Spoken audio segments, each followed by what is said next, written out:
Alors, j'ai choisi de rejoindre Women for CEO pour une raison extrêmement simple, c'est qu'il est capital aujourd'hui d'augmenter les interactions entre le monde scientifique et les organisations qui font concrètement des choses pour la parité et l'égalité professionnelle. C'est extrêmement important.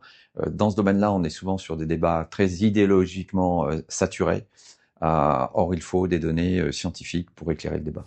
Alors, la collaboration avec Women for CEO sur les stéréotypes de genre est extrêmement concrète. Elle a consisté à essayer, à travers des tests qui ont été produits en partie pour cet événement-là, de faire prendre conscience aux gens qui vont passer les tests qu'ils sont porteurs, potentiellement, porteurs ou porteuses d'un certain nombre de stéréotypes qui ne sont pas nécessairement détectables facilement dans le discours, dans la parole, lorsqu'on remplit un questionnaire, par exemple. Donc là, il s'agit d'autre chose, des tests beaucoup plus subtils qui vont chercher la manière dont la mémoire sémantique, la mémoire des idées sur le monde, les concepts, leur signification, etc., est câblée. Les résultats de la cohorte Women for CEOs sont extrêmement intéressants. Ils montrent sur le premier test ce que l'on trouve ailleurs dans le monde, chez les hommes et chez les femmes, c'est-à-dire une certaine difficulté associée femmes et sciences, femmes et maths, relativement à hommes et sciences et hommes et maths. Donc ça, c'est un problème puisqu'il n'existe absolument aucun argument scientifique pour prétendre que les hommes sont davantage faits que les femmes pour les sciences ou pour les mathématiques. Il n'y en a aucun. Croyez-moi, depuis le temps qu'on cherche, on aurait quand même trouvé deux, trois bricoles. Le deuxième test cherche plus à objectiver les associations automatiques, même en sémantique, entre les groupes de sexe et la réussite économique et entrepreneuriale.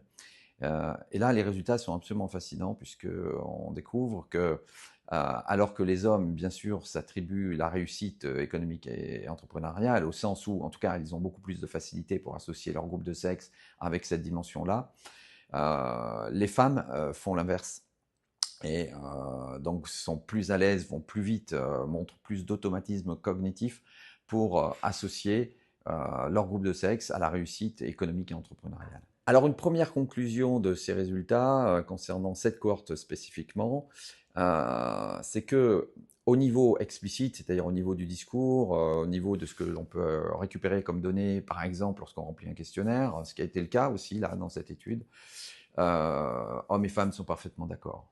Tout le monde est d'accord pour dire que les femmes méritent autant que les hommes dans à peu près tous les domaines. Au niveau implicite, c'est malheureusement beaucoup plus compliqué. Il y a opposition entre les deux sexes et on va le montrer de manière très forte et même, je pense, éclatante. Pas moi, personnellement, mais mes données, enfin les données collectivement collectées qui montrent cette opposition dont les uns et les autres n'ont pas nécessairement toujours conscience. C'est tout l'intérêt du test.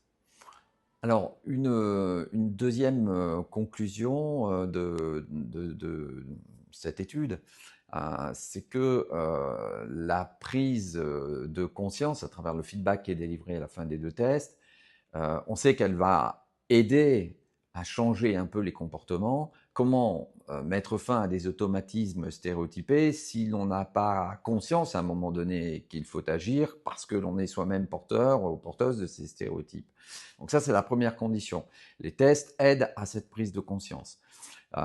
Ils aident à partir de là à développer un regard un peu différent sur soi-même, sur les autres et sur la nécessité de mettre en route des actions très concrètes, très organisées pour essayer de s'affranchir au XXIe siècle de ces stéréotypes qui nous viennent de si loin et qui n'ont en réalité aucune réalité ni biologique ni cognitive et qui scientifiquement sont totalement orthogonales à la réalité des savoirs scientifiques dans le domaine.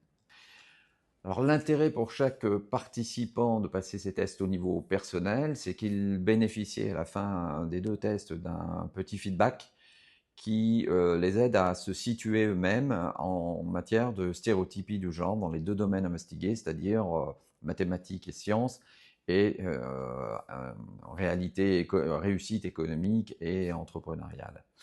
Donc ce feedback, il est intéressant, il donne des informations sur des choses que l'on n'est pas nécessairement capable d'intuiter, voilà, parce que ce n'est pas nécessairement dans le champ de la conscience. Alors, le message pour les hommes qui n'ont pas encore rejoint Women for CEO, c'est le suivant. Soyez courageux, affrontez la réalité, passez le test, ce n'est qu'un test, un test parmi d'autres. Il ne faut pas craindre de s'exposer et de recevoir éventuellement, après une quinzaine de minutes, qu'est-ce que c'est? Un feedback qui peut-être va informer sur une réalité méconnue euh, parce qu'elle n'est pas dans le champ de la conscience nécessairement. Pourtant, on sait qu'elle a des influences sur les comportements et la prise de conscience, c'est vraiment la première brique à construire, à poser pour le changement comportemental. Alors le message que j'enverrai aux femmes, c'est un message évidemment d'espoir, de dire de ne pas baisser les bras. Beaucoup d'autres gens l'ont dit bien avant moi, ça progresse. Si on ne fait rien dans certaines organisations, nous n'atteindrons la parité qu'après 75 ans. Il va falloir encore beaucoup attendre. Si l'on fait des choses concrètes, si l'on continue à agir, si on continue à se mobiliser, à faire savoir, on peut gagner des points, on peut accélérer le pas vers l'égalité professionnelle. Et je dirais que dans cette entreprise, il y a quelque chose qu'il faut savoir faire maintenant, qui n'a pas été suffisamment fait avant, et c'est capital, c'est de faire en sorte d'introduire dans les débats des données de nature scientifique rigoureuse, parce que, comme je le disais au début, nous sommes dans un univers de débats idéologiquement très saturés. Il faut en sortir, et la seule façon d'en sortir, c'est de regarder les faits scientifiques.